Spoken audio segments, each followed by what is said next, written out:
Welcome to LiveDaf, your online Daf Yomi Shir.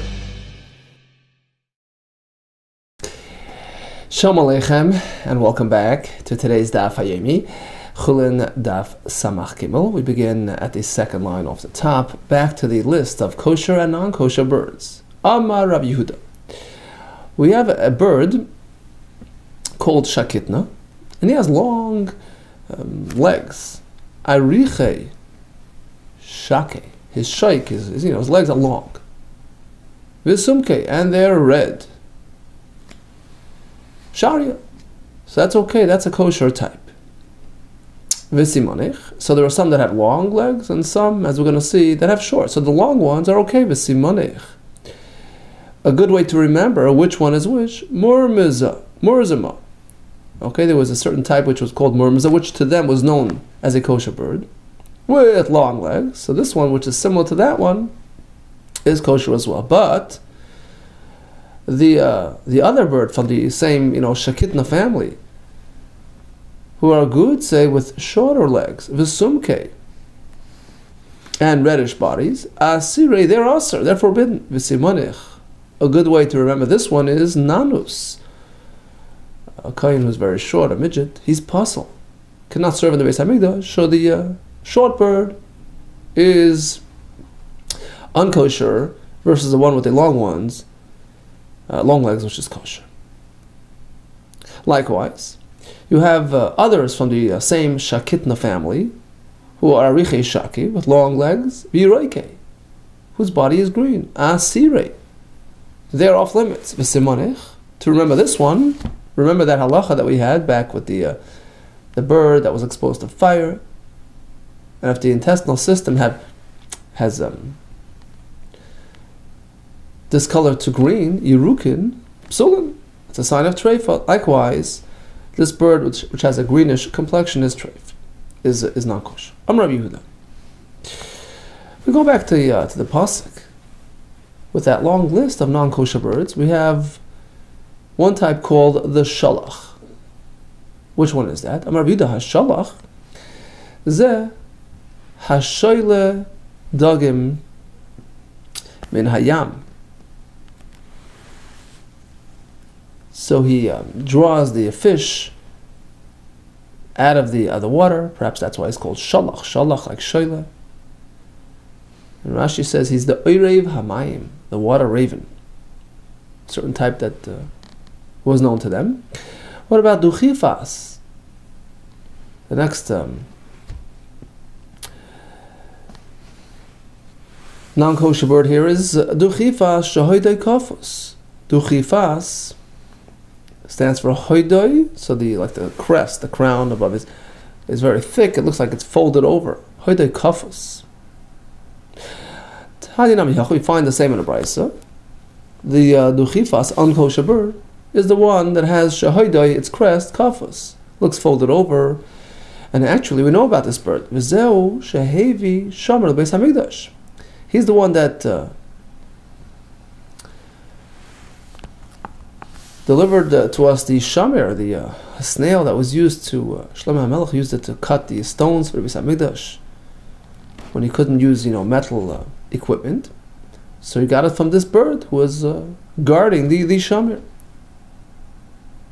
Okay, back to the shalach bird that draws fish out of the water. Rabbi Yechanan, when he would observe this kiavachazi, the shalach bird Amar, he exclaimed in wonder, Mishpatecha Tahim Rabba. That's what the pasuk had in mind. Mishpatecha, Hashem, your judgment, your plan, your program reaches the depths of the sea, the fish deep down in the water are controlled. Their lives are dictated by Hashem's decisions, and we see that from the fact that Hashem allows the shalach to go draw out this fish over that fish, and that fish over this fish. And many mefarshim bring a right from this Gemara to the concept of hashgacha pratis, that there's very precise and exact supervision and dictation from Shamayim as to the events and happenings that pertain even to animals, and even to birds, and even to fish at sea. It's all accurately and precisely orchestrated by Hashem. So whichever bird, whichever fish is meant to die will be caught by the shalach. Kevachazi, nemala, likewise. Rabbi Yechon would observe a nemala, an ant, who has access to food, and Omar, he would say, Tzidkas l'karei keil, your righteousness, Hashem, your chesed, reaches the like the heights of the mountain that Hashem arranges sustenance even for a small ant, just like for a huge big animal. Amra Meimar. Okay, talking of birds, we have lakne, we have ubatne, sharian. These two birds are okay. They're known to be kosher birds. But shaknoi, ubatnoi, well, that's debatable. Depends on where you live. Mokim shnagu lechol oichlan. In places where they would have the custom to consider them kosher and eat them, go ahead. But makim shenagu shalol echel, in a place where they do not, in oichlan, you refrain. Now, why is it linked to customs? Atu b'minhagat al yamosa. Why is the status of a bird dependent on custom? Right? It just depends on whether it's one of the 24 forbidden birds or not. Ain says, well, you're right.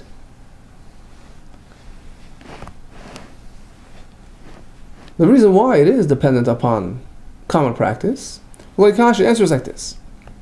Because these birds that we just mentioned,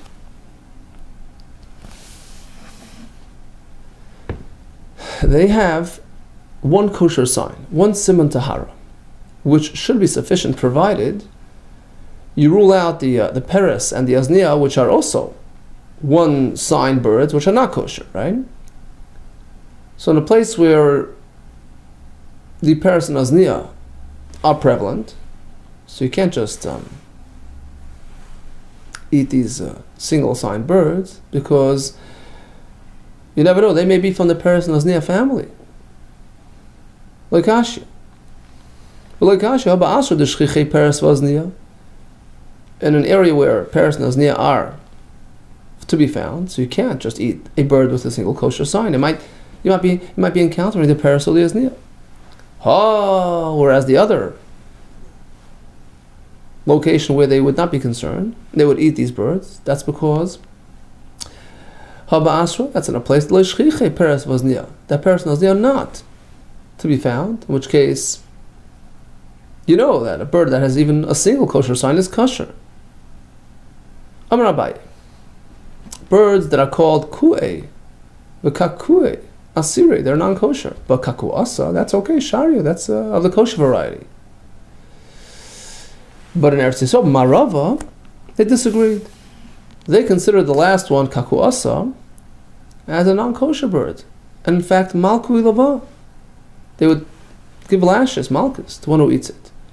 V'karalon, and they had a different name for it. V'karala tachvasa. Now, if you take a look at the Torah in Parshas Shmini, on the list of the non-kosher birds, we have a bird called tinshamis. Interestingly, if you take a look at the 8 shiratzim, the lizards, the slithering creatures, the 8 that are metame, we also find an item with the same kind of name, tinshamis, which leads us to conclude that tinshamis comes in 2 forms. In a bird form, and it's a non-kosher bird, and in a sheretz form as well. Tana Rabban. So the tinshamis that we find amongst the birds, that's bo'os. It's the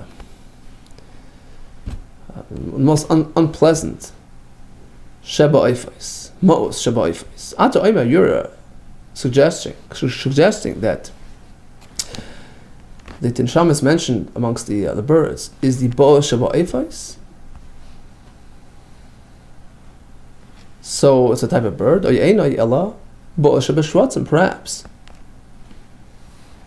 he is the one of the shvatzim. Okay, so perhaps he's the most ma'os of the shvatzim. And perhaps the Torah is telling us that this type of sheretz, this type of slithering creature, is for some reason included on the bird list as well. So it's sort of like an in-between type of creature, part bird, part, sheretz. So it goes by both names. It has both halachas, both statuses to it. How do you know they're two separate, distinct items? Amras. Here's the answer. Tzei go apply one of the 13 formulas that we use to interpret the Torah Shebechsav. And what is one of those? You meant to comprehend something based on its context. Now, Tinshamis is mentioned amongst the birds. We can rightfully assume that he's a bird. What is the pasuk talking about? Birds. Afkan ba'ifais, likewise. The Tinshamis item mentioned in this setting is certainly a bird.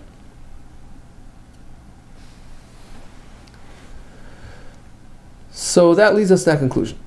Likewise, we have the same discussion regarding the shrotzim, where Tinshamis is mentioned as well.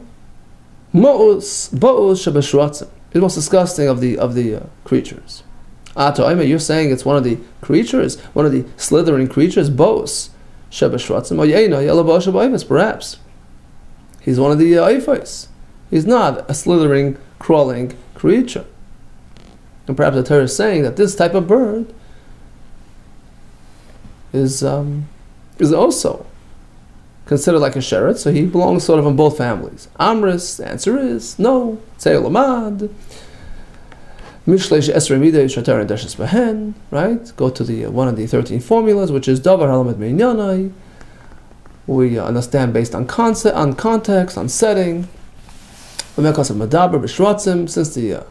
pasuk here is speaking about shrotzim, Afkan b'shrotzim, likewise, the item called Tinshamis is classified as one of the shrotzim, and that tells us that we have two separate creatures called Tinshamis. One is a bird, and one is a sheretz. Amrabaye, Bos Shabaifais Kipoif. He says that the Tinshamis, which is not a very likable bird, is also called a kipoif.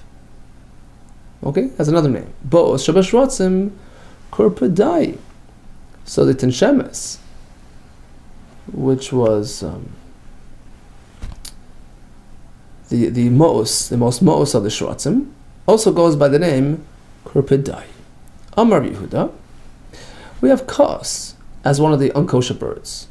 Zoi, that goes by another name, hakuk. That's the cook that we know about. And what is the rachem? Zushrakrak. It goes by a name shrakrak.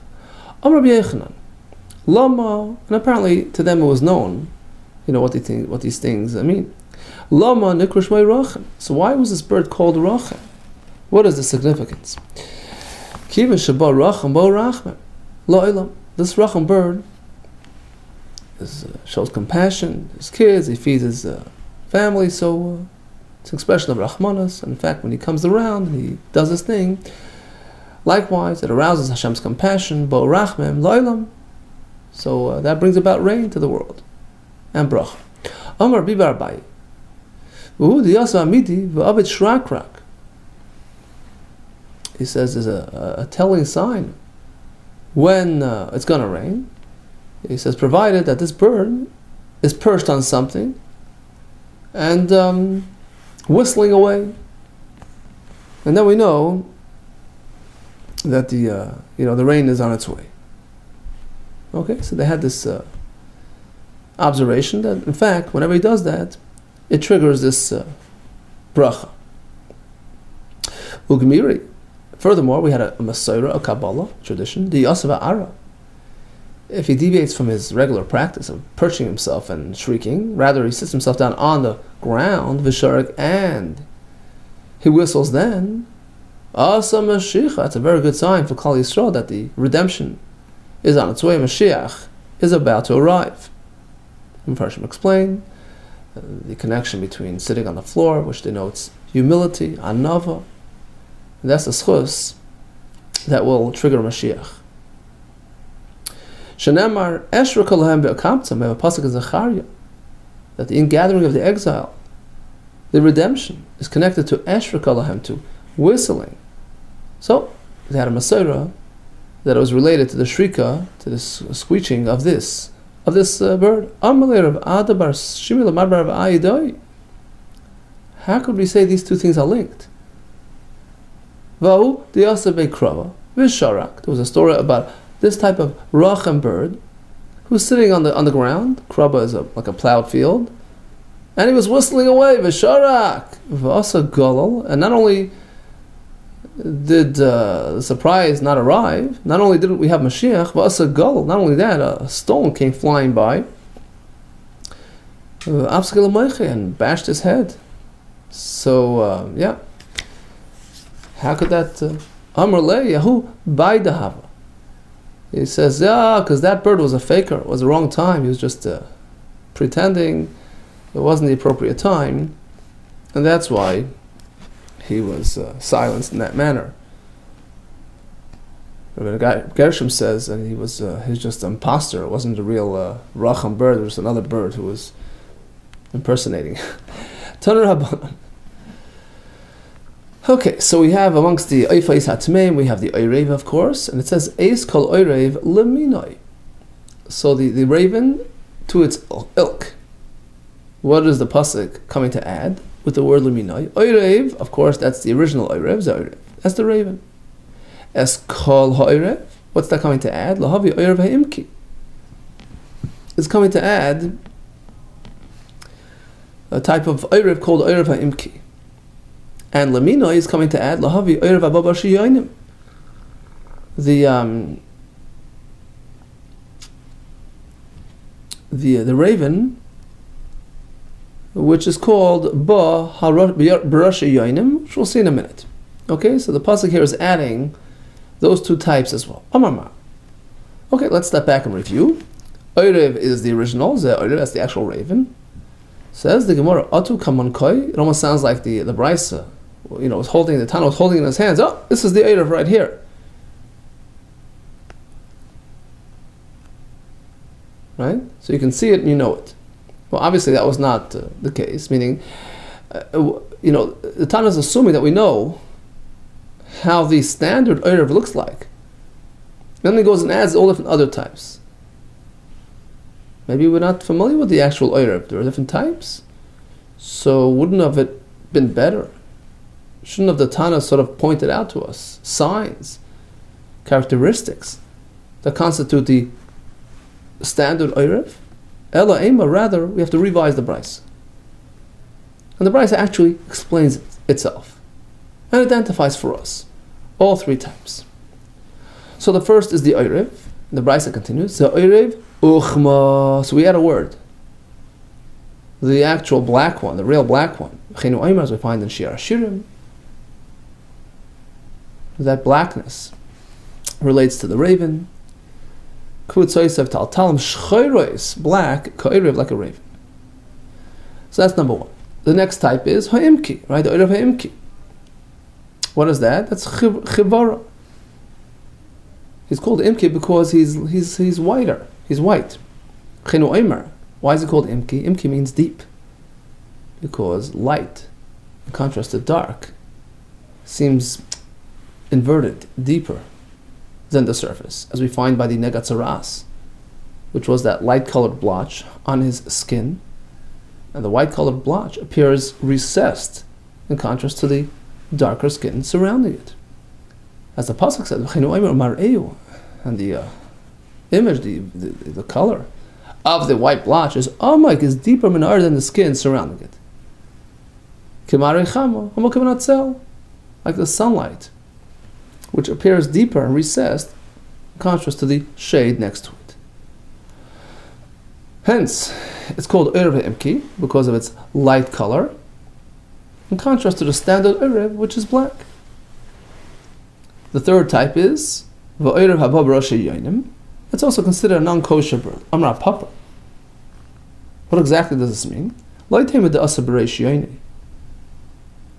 don't mean the raven that arrives ahead of the pigeons, that he travels ahead. The Brisa meant a bird, a raven, whose head is reminiscent of a pigeon. So don't think he's a kosher variety. Actually, he's part of the Erev family, and he's unkosher. Tan Rabbanan. We have the nates mentioned as well. Hanates. This is the hanates, that's the nates. Limineu, which is said next to nates. The ilk, the type, lahavies, barchiria. That includes another bird called barchiria, which is also on the non-kosher list. What is the barchiria? My barchiria. Amabaye, that's the one we know as sharinka. Now, what is chasida? Amravida chasida zu daya levana. That's a type called daya levana. Why such an interesting name, chasida, which sounds like a righteous bird? And why is it in the unkosher list if it's so righteous? La menikra shma chasida. Sha'isa chasidus. It does favors, it provides. Im chaveriseh, but only with its friends, with its family. And the Farshim explain. And that's why it's an unkosher bird, because it's great to be generous to family and friends. But chesed primarily relates to those who don't have any interest in giving. No return benefit, no agenda. And perhaps you can add, a bird that doesn't provide, fine, so he's not a provider. But once you're providing, so you have that inherent generosity within you, and you direct it only to your inner circle, that's perverting the concept of generosity and chesed. Hence, its unkosher status. What about the next bird, ha'anafa? Zu daya ragzanis. Okay, that's the one called daya ragzanis. How did it get its name? Ha'anafa. La menikra shma ha'anafa.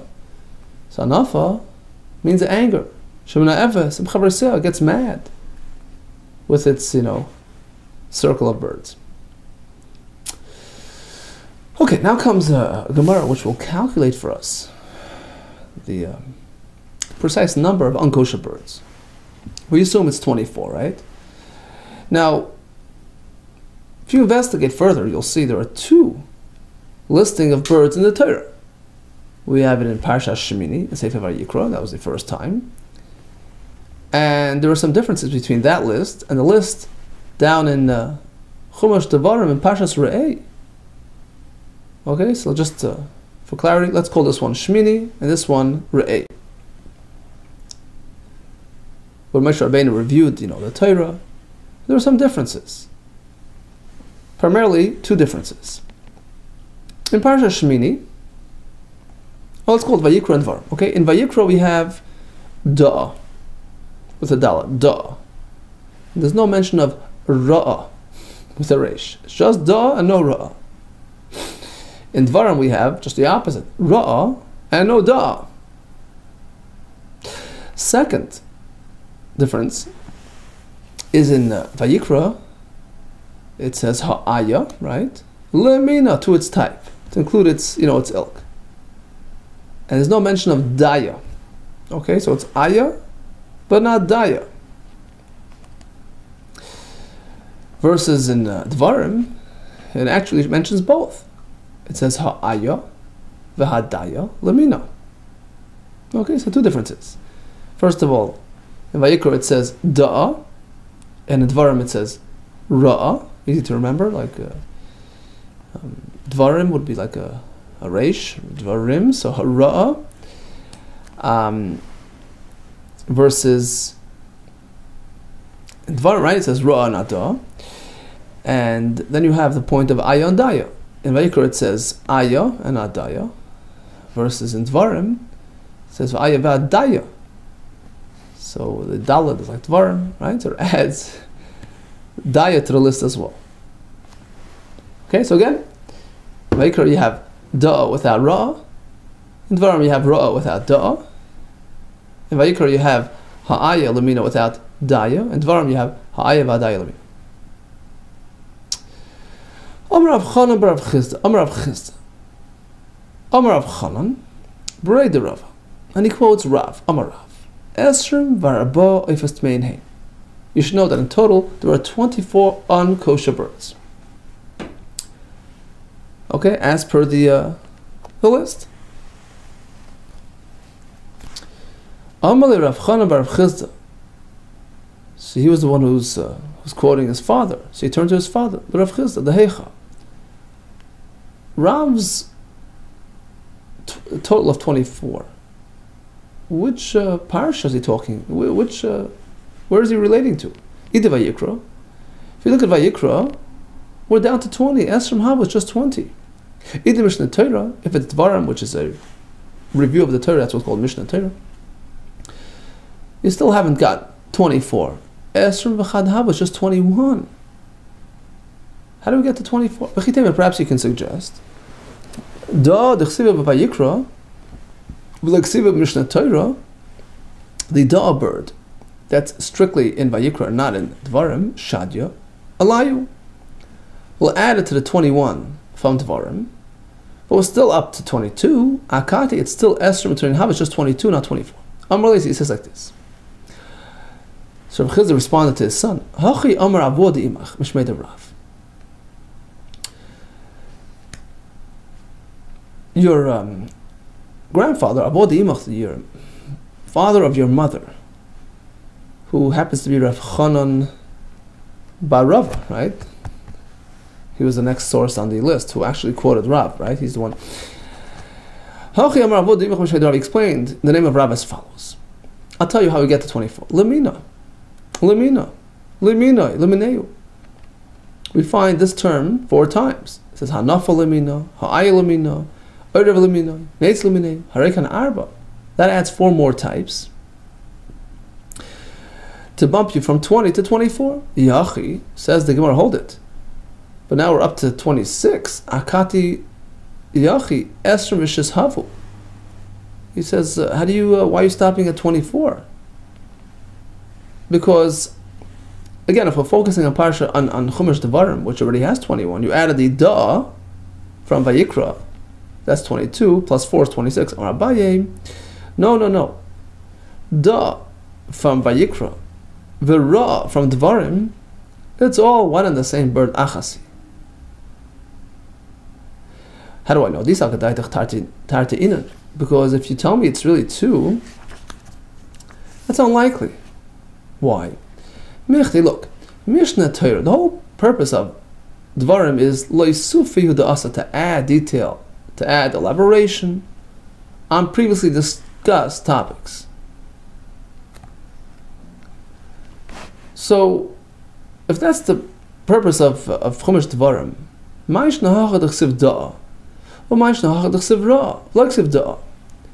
why would the Torah switch? And instead of Da from Vayikra, we'll delete that and insert Ra instead. Typically, Dvarim adds, not deletes, not replaces. Right? If in fact there are 2 birds, it's unlikely that would now replace one with the other. Elashma Mino. That confirms that in fact they're all one and the same. And the pasuk is just explaining it. That bird, that Da bird from Vayikra is really, it has another name, it's Ra. Perhaps they're more familiar with the Ra name, Elashma Mino. That comes and teaches us that Min Ra, the type called Ra, with Da, and the Da one is the same thing, Achasi. Okay, so that allows us to compress 2 into 1. Ra and Da, it's one and the same. Okay, so we're down to from 26 to 25. We're still not at 25. Akati Esrim Chamishav, it's still 25. Amar Abaye, here comes one more compression. Amar Abaye, Kashem Shera V'da Achasi, just as we proved that Ra and Da merge into one. Likewise, Kach Aya V'daya Achasi. The Aya and the Daya are really one and the same bird. So we're down to 24. Okay, so Aya was the one mentioned in Vayikra and Dvarim, and Daya was added in Dvarim, but it's really just a descriptive term. It's another way of referring to Aya. How do I know?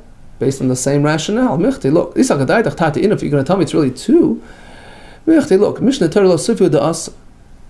The point of Dvarim is to explain, to add, to elaborate on the previous Chumashim. Right?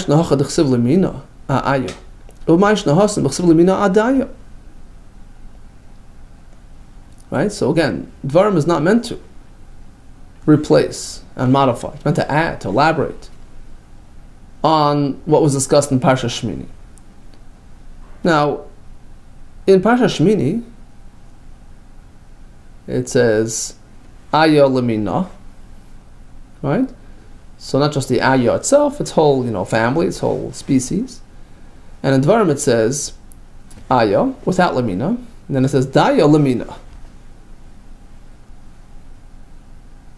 And it left out the Lemina by the Aya, which is inconsistent with Parshas Vayikra, with Chumash Vayikra, El Shma Mina. So that leads us to our conclusion that in fact it's really all the same. In which case, Vayikra and Dvarim are saying the same thing. Aya v'daya achasi. And therefore, it makes sense that in Vayikra it says Lamina next to the Aya, and Dvarim it says Lamina next to the Daya, because it's really the same as the Aya. It just has another name. It's called Aya, called Daya. Okay, so that gets us back down to our desired number of 24. Ask the Gemara. So why did the Torah have to express both, names of the same bird? In fact, Aya and Daya are one and the same bird. So why does the Torah have to say both names? The Sanya. To cover, all bases, all ways of reference. So that's clear, without any room for confusion or misunderstanding. Would be enough for the Chumash to say Aya without adding Daya, which is really the same variety. Daya lam and ember. So what's the point of adding Daya? Kedei, for clarity purposes. Shaloi titin pischem peh, so that a challenger cannot come along, lebaldin, lachlik, and dispute and permit this bird. Shaloi teyata kori Aya. He'll say, look, hey, you're calling it Aya, that's the unkosher bird, but this is Daya. Daya. He says, no, this is a Daya, it's a different bird. That's why we have both preferences to cover both versions. Or Atakar Daya, Vukara Aya, vice versa, you'll call it a Daya, and he'll say, it's a Aya. The Kach, Kasab, Mishnah Torah. That explains why in Dvar the pasuk comes back and elaborates further. No confusion, everything's clear. V'ra'ah, v'sa'aya, v'hadaya. Any way to call it Lamina to its type is Asr. Okay, so bottom line is, we have a total of 24 unkosher birds. And that's accomplished by merging Ra'ah and Da'ah, and Aya and Daya. Maybe here comes a kasha on Rav, who pegged it at 24. The Brisa says, Lama Nishnu, B'behema. So, we find the Torah giving us the kosher signs of a behema, right? The split hooves, choose its cud. We have it in Vayikra. We have it again in Dvarim. Lama nishnu behema. What's the point of repeating it? B'pnei hashasua. That's because we added another type of animal with that Siamese back, right? Siamese spine. And he's unkosher despite having kosher signs like a malagera mafis parsa. That wasn't mentioned back in Parsha Shmini. That's why it's repeated again to cover this type as well. The reason for repeating the bird list is to add the Ra'ah, which was introduced in Dvarim and not back in Vayikra. Now, what was the intent of the Brisa? Ma'alav, let's assume the point being made about repeating the birds in order to add the Ra'ah is consistent with the reason for repeating the animals, because of the Shesua addition. And Shesua was introduced solely here for the first time. Likewise, it appears from the Brisa, Ra'ah, as well as being introduced here in Devarim for the first time. And it's a totally different type than the one mentioned in Shemini, and you're saying it's all one and the same. My love, let's assume. The repetition of the behema is to add a new type. Likewise, by the birds, it's coming to add the ra. It's not the same as the da. Loi. No, that's not what the Raisa meant. The point of repeating the animals to add a new type, which wasn't there before. But here by the birds, it's merely to explain and to elaborate, because really, ra and da are the same. Rav's opinion, that there are a total of 24 birds, is in disagreement with Rabbi Avo, who pegs it at 23. Dam Rabbi Avo, Ra zu Aya. He says Ra and Aya are really one and the same. It has different names. Why is the Aya called Ra? He has strong vision. Shara b'yaser, he sees very, very well. He has telescopic vision. You find in Eiv, in describing the tranquility and success of Sdom v'Amora, and despite their abundance, they didn't, share their wealth or invite guests. It was so peaceful that even a Nesiv lo yedaya ayot, v'lo shezafatu ayin ayah. So even birds didn't come harass them. The eye of the ayah. They were left in peace and tranquility. They had everything they needed. So we see a reference to the vision of the ayah. Tana, we have a brisa which highlights its visual abilities. He made this Bavli. You can have an ayah perched in Bavel.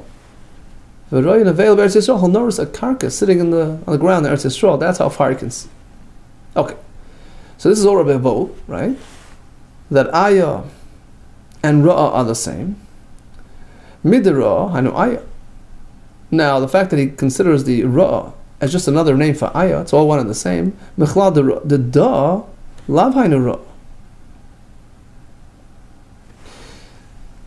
So let's just build it up step by step. Okay, until we're going to get to our conclusion that in fact there are only 23. Because look, clearly Ra'ah and Ayah are the same. Fine. If that's the case, and if we are to assume, we're going to change that in a minute, but if we are to assume that Rabbi Avo is in line with Rav, that there are really 24 on the list, so you have to say, Mechalal, apparently the Da, Lav Hainu Ra'ah, Ra and Da are not the same. Because otherwise, we'll have 3 and 1. If Ra'ah and Ayah and Da are the same bird, you lost a bird on your count. It's down to 23. The question on that is, like we said before, it's unlikely that Ra'ah and Da are different. Right? That the Da mentioned in Vayikra and Ra'ah in Devarim are different birds. It's unlikely that in Devarim we're going to replace birds. It's meant to explain, to elaborate, to add, not to replace. Right? Like we said before, Michti, look, Mishnah Torah Asuvu Da. The point of Devarim is to add, to explain. Why is it that in Vayikra it says Da and Devarim doesn't say Da?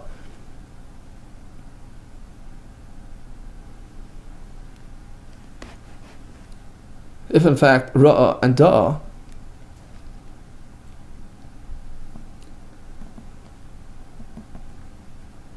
are different.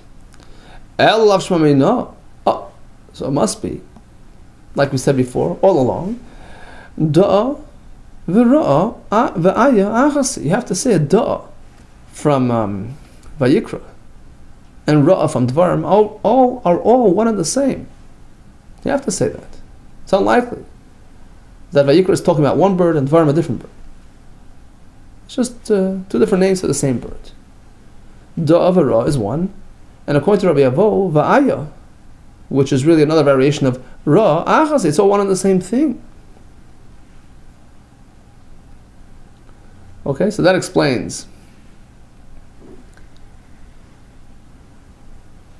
the change of name, because Da over there and Ra over here is the same thing. Right? It's not a different bird, it's a different way of referring to the same bird. Now, let's take it to the next step. Now, according to Rabbi Avo, Ra'ah is just another name for Ayah.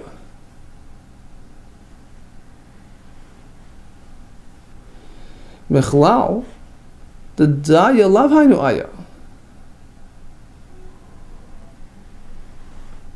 So if we're going to keep to our number of 24, if that's our aim, that's our goal, so you have to split the daya from the ayah. Unlike what was said earlier, the daya and ayah are the same, you can't merge that anymore. Because if you're going to merge them, so basically you're merging da'a and ra'a and ayah and daya, you're missing a bird. It's all one and the same bird, you're missing a bird. And you're down to 23.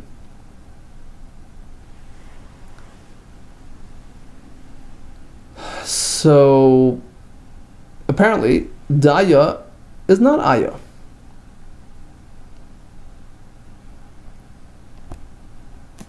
Right? Ra is da, ra'a is ayah. Okay, so those are three names for the same bird. That's where Ravo is chiddush. But then you have to split daya off the pack. Daya is a different type of bird. Then you back up to 24. Okay? But you can't say that. We're trying to stick to our total of 24. You can't stick to it. You can't say that. Why? You can't suggest that daya and ayah are separate, are different. For the same reason that we're saying all along. Because you find that stark difference between the presentation in Vayikra, where it says Limineu near the ayah, versus in Dvarim where it says Limineu only on the daya. So earlier we said it's all the same thing. Ayah and daya is the same thing. But according to our current position, that daya and ayah are different birds. So Vayikra and Dvarim are inconsistent. That's going to prove that really, according to Rabbi Avo, all four names coincide. They're all the same thing. Ra'a, da, ayah, and daya.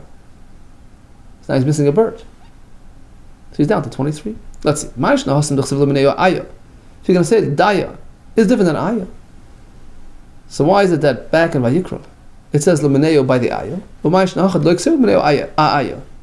versus Devarim where it doesn't say Lumineo by the ayah, Ella rather it says it next to Adaya. After different birds, it's inconsistent. Ella Shma Mino. So that proves to us that according to Rabbi Avo, Da, V'Ra'a, those two are one, and likewise Daya V'Aya, all four are just names for the same bird. It's Achasi, it's one and the same bird. So here the Torah calls it Daya, here Ayah, here Ra, here Da, and everything works. So now we're missing a bird. Apparently Rabbi Avo holds the list of unkosher birds is comprised of merely 23. Okay, so in conclusion, according to Rav, it's 24 birds. Ra and Da is one, yes. Ayah and Daya is one and the same. But according to Rabbi Avo, all four names relate to the same bird. Tanya. We have another brayso that speaks about the different types of ayah. Isi ben Yuda Omer. Mei oives tmein ish b'mizrach. In the east, you'll find 100 different types of unkosher birds. V'kulim in ayahin, all part of the ayah species.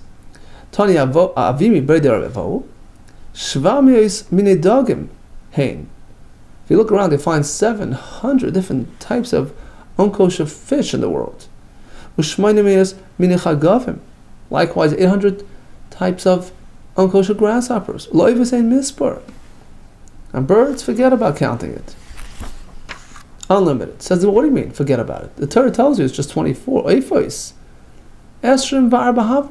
anything, it's easier to count the unkosher birds. Only 24 types. Ella, rather, he meant like this. You're right, the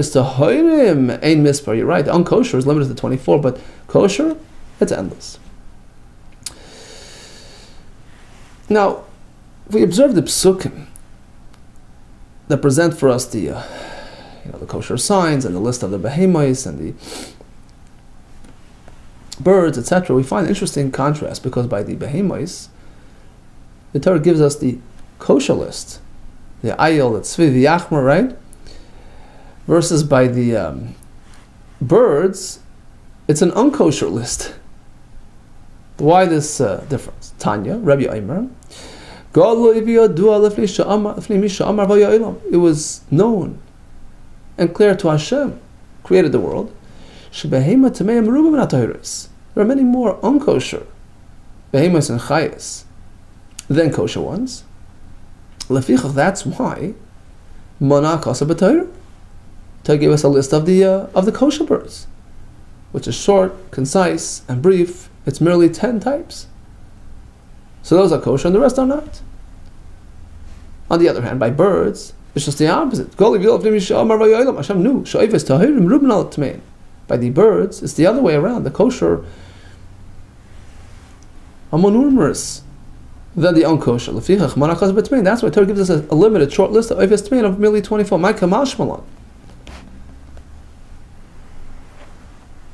What's Rebbe's point? It's a lesson for life. Some say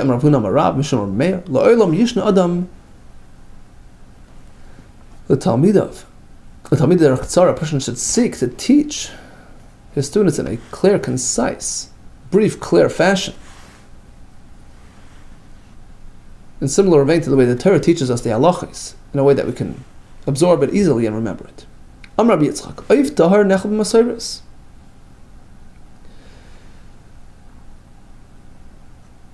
So, one would like to eat a bird, and there's a masayros. He has a tradition, he has a Kabbalah, his Rebbe, right? Rashi says, Adam kosher, a reliable person, his Rebbe, or a tzayod chacham, a knowledgeable bird trapper, a Yiddish bird trapper, tells you that it's tahar, it's a kosher bird, this is the one that we eat, then you can rely on it. So eating birds is dependent upon masayros. So it seems like the simanim aren't so absolute. Sometimes it's not so clear, and you have to have a masayros in order to eat a kosher bird. In fact, the Rosh brings there was a certain kind of bird, segunya, which in some places was considered a kosher bird. In some places they consider a non-kosher bird. So there's a whole to-do about it, whether you can rely on it or not. Now, Rabbi Yitzchak adds, to what extent do you have to have that masayros?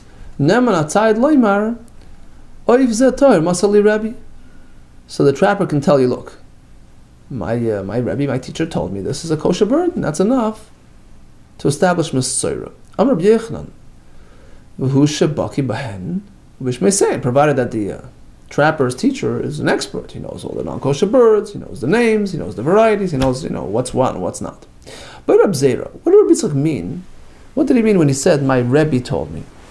He means like the Rebbe in the yeshiva, Talmud Chacham, or he meant to say my trapping instructor, Rabbi Chacham, he meant the Talmud Chacham, or Rabbi Tzayad, his professor in the trapping school. Tashma, here comes a riot on Rabbi Yochanan. Rabbi Yochanan explained Rabbi Yitzchak's directive, V'hu shebaki ben mishmei. You can only rely on the trapper's Rebbe if he's an expert. The Yamas B'Shlem Rabbi Tzayed Shopper. It makes sense if we're talking about instructor in the field. So of course he's an expert, he's familiar with the different types. Eli Amris Rabbi Chacham, but we're speaking about a Talmud Chacham, a Torah. I mean, how is he going to be familiar with all the types of birds and animals out there? I understand that the names he learns, in the Gemara he knows everything. But how can he be personally familiar with the birds? Apparently, we're talking about his instructor in the field, and that's enough to establish, Masayra. Okay, let's pick it up tomorrow, B'ez Hashem. In the meantime, we have the extensive list of unkosher birds and their descriptive terms and aliases and all kinds of secondary names which they were familiar with. We have different types of ravens. We have the chasida, right? We have the comparison between Vayikra and Dvarim, which led us to merge some birds in order to get us to the absolute number 24. Rav maintains that it's only 23. We reviewed the listing in the Torah and concluded that and we had an interesting chiddush that one needs to have a Mesorah to eat a kosher bird, and the Mesorah can be established by the Rabbi Tzayad. All the best to you, and Atzlacha Rab.